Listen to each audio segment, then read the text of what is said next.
And we are back with the GSMC Wrestling Laureate podcast brought to you by the GSMC Sports Network.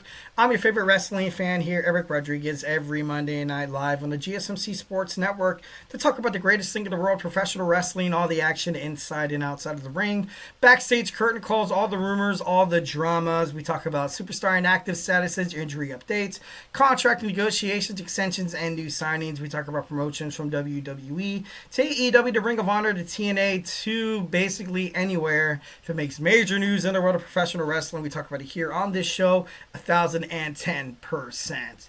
So without further ado, let's talk about some WWE Evolve. We had another exciting episode 3 of the season on Tubi. I kind of think I like that. I think it's kind of has a nice ring to it. So we had the show start off. We had Brinley Reese of NXT come to fight Mason Holiday, and Mason Holiday 1,010%, super impressive. Although she got the loss, I feel like at this point of WWE Evolve, you've seen a lot of NXT superstars, like Brinley Reese, Tyson and Tyreek, Luca Crucifino, Gallus, and I personally thought Evolve, and I get it, I feel like WWE, you guys, they want to bring in, an audience, so, you have a bunch of, rising stars, no names, kind of go at it, and by all means, I don't mean no names in a derogatory statement. So you have a lot of, young rising stars, so then they bring some NXT known stars to fight, and at this point, I'm like, why? Why? You see the crowd, you see the ratings on Tubi, it's not like you're trying to be the next NXT, and I know that might kind of sound counterintuitive of what they're ultimately trying to establish in WWE Evolved, but you gotta let the young, guys and girls kind of get into it, but maybe overall there might be a bigger purpose to it. You do have in some cases, but then Wendy Chu, last week she was able to pick up the dub. But I don't know. I hope later on down the line this makes a little bit more sense. Next we have Gallus taking on Jordan Oasis and Sam Holloway. And Jordan, both of them pretty awesome. Pretty awesome. Gallus, once again, NXT stars kind of reaping the benefits of, of the NIL, the ID, the young up-and-comers in WWE. Able to pick up the dub there. Like I said, into it, not really into it, but we're moving on. Layla Diggs taking on Chantel Monroe. Chantel Monroe obviously tore the roof off that place. I thought it was pretty badass. I thought it was pretty cool. Monroe looks like a star, 1,010%, but Layla looked really good as well. So, Layla, kind of reminded me of like a little bit of like a Kaylani Jordan kind of thing. But, she looked good. She looked good. All the girls in the division and in Evolve, it seems like they are ultimately going to be a part of WWE NXT in the near future. Obviously, probably, they were a part of Level Up. So, It was good. It was good. Hayes Jamison taking on Kali Armstrong. Kali Armstrong, picking up her her first win of the year. Picking up her first win as a single star. She had that tag team match with Danny Palmer, that first episode of Evolve. So, with the Kali connection, I thought that was a pretty badass for a finishing move. I thought that was super awesome. But ultimately, it was a smash match. Which sucks for Jamison. But Armstrong looks like she's right there. She is going to be she's going to be an NXT superstar, and she's going to be there sooner rather than later. Next, we have, Kylie Ray talking about Wendy Chu's notes. And then she throws a note away, doesn't even want to know what Wendy Chu has to say. And then, you see her come on to Titantron just looking at her, which is a little creepy, Obviously, you kind of had her, in spots, on NXT with Tatum Paxley and, in TNA's Rosemary. So, maybe this might be a little bit of a character jump for Kylie Ray. Maybe she kind of digs into a different, because she kind of seems like that, that girl next door, that adorable. It kind of reminds me of like a young kind of Bailey, that young wrestling fan that tried out for wrestling. Oh, I love wrestling. I watched it my whole entire life. And then, then she gets possessed by someone like Wendy Chu, and then, has a dark persona where then she turns into like this goth, like a badass and stuff like that. That'd be pretty badass. That'd be pretty cool. Obviously, Zara Zakre was kind of there. Obviously, she defeated Kylie Ray on the second episode of Evolve. Zakar looks absolutely, oh god, she looks amazing. I can't wait to see what she does in the future. But them having kind of like a mutual, benefit, because Ray has been within the wrestling independence for quite some time. So Zara obviously picking up all the benefits of working with an experienced wrestler, having a chance to kind of be in that kind of in that predicament where, I know, WWE professional wrestling, choreographed, script writed, yada, yada, yada, yada, yada, yada. So, you do have to improvise. Ultimately, you are stuck into these, some certain situations where, someone misses their cues or something happens in the match and you're kind of just like, okay, now I got to think on my feet. And, I feel like Zara already kind of has that down. So, like I said, she's definitely a future talent. Can't wait to see what she does in WWE. Next, we have Draco Knox teaming up with Ty Wilder, taking on Tyson and Tyreek of NXT. Tyson and Tyreek picking up the dub. Like I said, didn't really like it.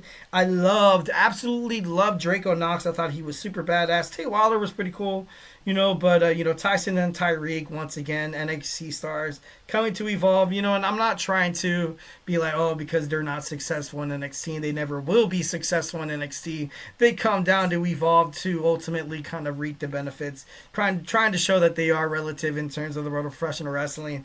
Definitely not saying that. Not saying that. I'm just kidding. No, moving on. But Tyson and Tyreek, they're cool. But ultimately, Draco Knox was the shining star of the match. Next, we see Swipe Right join ringside in the VIP area with Zeta Steel. Zeta Steel has yet to kind of be a part of the storyline on Evolve, but basically based on her, she kind of reminds me of like Izzy Dame. Where she has the mic, she has the voice, she has the the mic skills to kind of, to ramp up her competition, to make other people, ultimately kind of pissed off. And then Swipe Right is kind of in that same boat as well. The first episode of WWE Evolve, they said that my mother swiped right on their picture, which isn't true. It's not. I'm just kidding. Moving on. No, I thought, it's kind of fun. It's awesome. It's awesome. The Swipe Right, young kids, absolutely super talented. I can't wait to see what they do, more on Evolve. I want to see them fight in the, I want to see them again. Last WWE Evolve main event, we saw Oro Mensah. We saw that Chase U guy, Riley Osborne. And I feel like maybe you could have gotten another match with Swipe Right or something like that, which would have been pretty badass. But it is what it is. Only the third episode, so obviously this is a growing show in terms of WWE. So maybe they're holding back some of the young talent, getting people used to the ropes for a couple of episodes, and then maybe they'll start firing off some and letting these kids show exactly what they are capable of, which will ultimately lead them a contract with a big payout. So I want to see these guys. I want to see more of the younger guys. Like I do, Carly Bright, Awesome Gallus, Tyson and Tyreek, Wendy Chu. I get why these people kind of come in and do what they do. But I don't know. Like I said, I want to see the youngins, man. I want to see the young guys. Luca Crucifino defeats Javier Bernal, obviously, two NXT superstars. Luca Crucifino, after the victory, calls out Keanu Carver. And, maybe we'll get a match between them. I want, Keanu Carver, absolutely 1,010% is going to be a force to be reckoned with in the WWE universe in the future.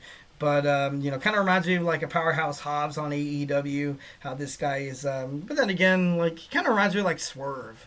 The way that Swerve is projected in AEW obviously wouldn't be where they are right now without the help of Swerve Strickland. Once when Cody Rhodes left, once when CM Punk left as well, and then, Samoa Joe obviously had to drop the title to him. He was going to film.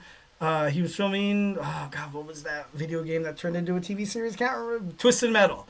Twisted Metal, and then Bryan Danielson on the edge of retiring, Adam Copeland getting injured, also MJF injured as well, Adam Cole, um, and then like it felt like AEW needed someone to step up, and it was ultimately Swerve Strickland.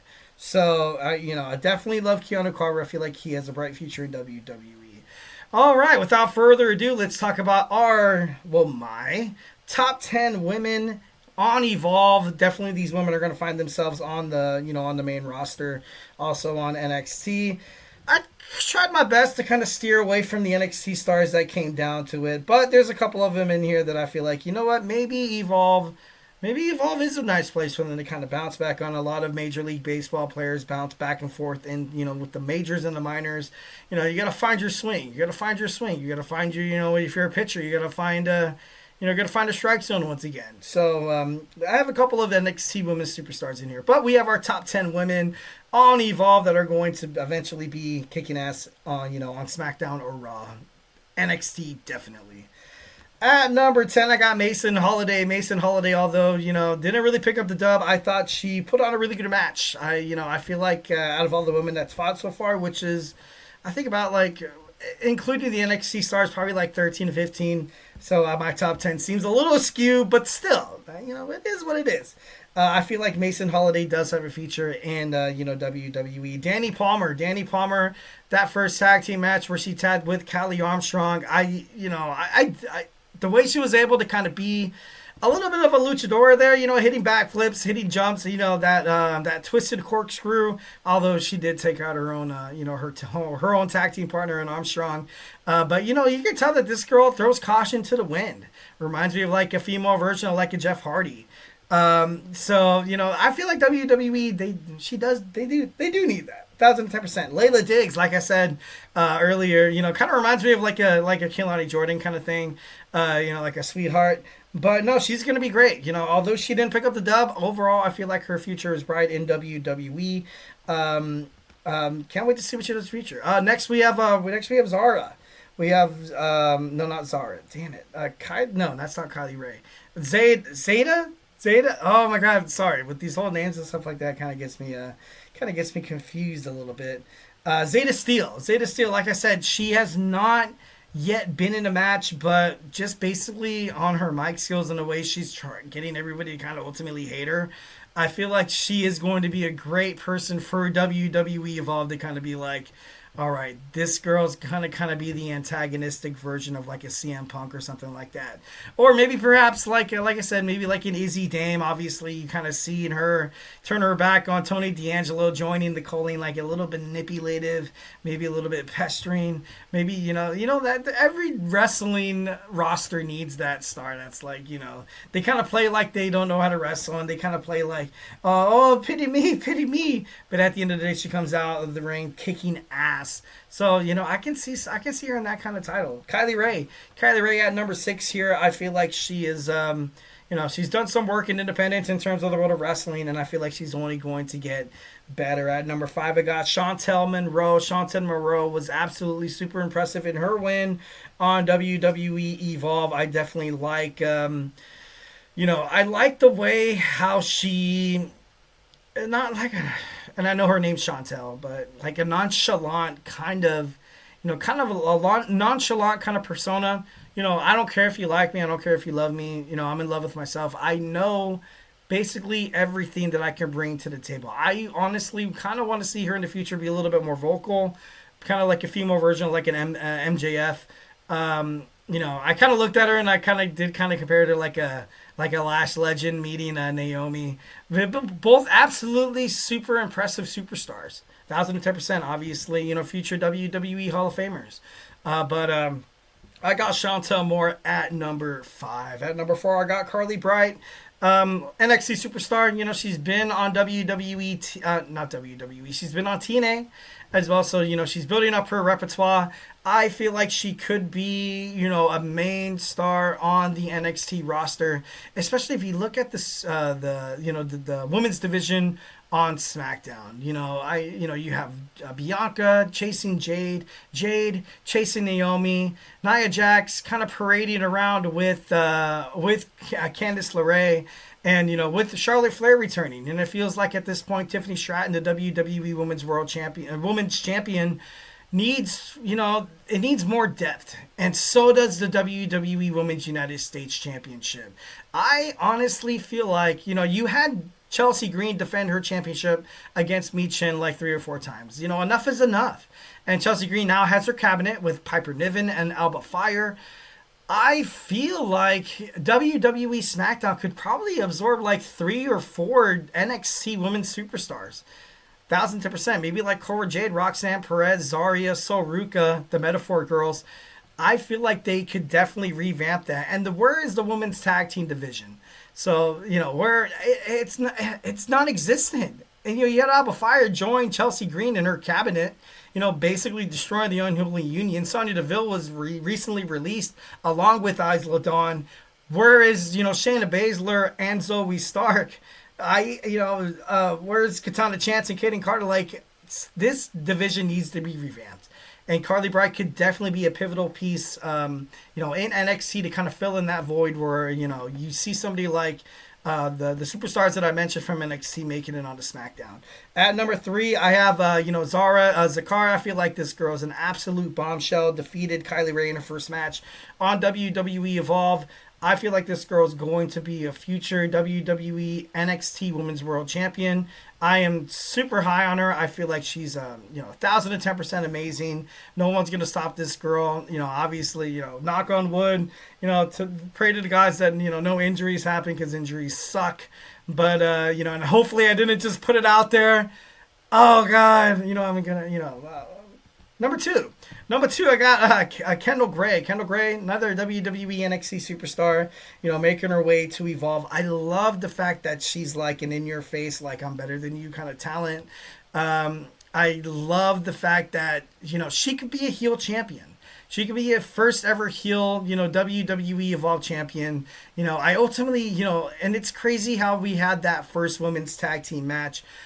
With when she teamed up with Carly Bright taking on Kali Armstrong and Danny Palmer. I saw her and Armstrong. I was like, oh my God, these two are going to be fighting for that belt. These two women are going to be fighting for that WWE Evolve Women's Championship to earn a roster spot on NXT. With Armstrong coming out on top. Speaking of Armstrong, number 1, Kali Armstrong. First, woman in Evolve to kind of have 2 matches. So maybe that puts her a little bit ahead. She's 1-1, but she's 1-0 in singles. In singles competition, her on the mic, her cutting promos, her kind of, her taking over the show is 1,010% why she's number 1. She comes out into the commentaries, Stone, Peter Rosenberg, like she cuts them off. She cuts off a promo with, with Jameson. Like she doesn't care. She wants to be successful. She wants to be the new flavor of WWE. If you don't like her, guess what? Too bad. You're gonna have to take her because she's gonna force her talent. She's gonna force basically everything she learned. She has, she has a MMA. She has a combat sports background. I think they said in the first episode she's been fighting since she was like 12 earlier, 10 maybe? Like, that's insane. That's insane, 1,010%. And Kali Armstrong, I would love to see her on the WWE main roster. A lot of these women absolutely is the backbone of WWE and NXT. And imagine, you kind of have these young, talented superstars in the women's division that are going to come onto SmackDown and Raw. It's going to be I feel like it's going to be like a tsunami of talent to the point where once when you kind of you see Bayley, Becky Lynch, even Charlotte Flair kind of being pushed out of the way a little bit, and you're going to have a lot of these amazing female superstars totally kick ass and take names and become the face of WWE. And the Wheaties boxes aren't going to be, reserved for Roman Reigns and Cody Rhodes anymore. It's going to be made for these amazing women on the roster. So definitely can't wait to see that happen in the future. All right, we talked about Evolve and our top 10 women coming up in Evolve, and now we're going to talk about ECW legend, WWE Hall of Famer Rob Van Dam's missed opportunities in WWE. We're going to talk about that, so grab your favorite snack, grab your favorite ice cold beverage, and join me here in about 25 seconds. So, hey, do not go absolutely anywhere.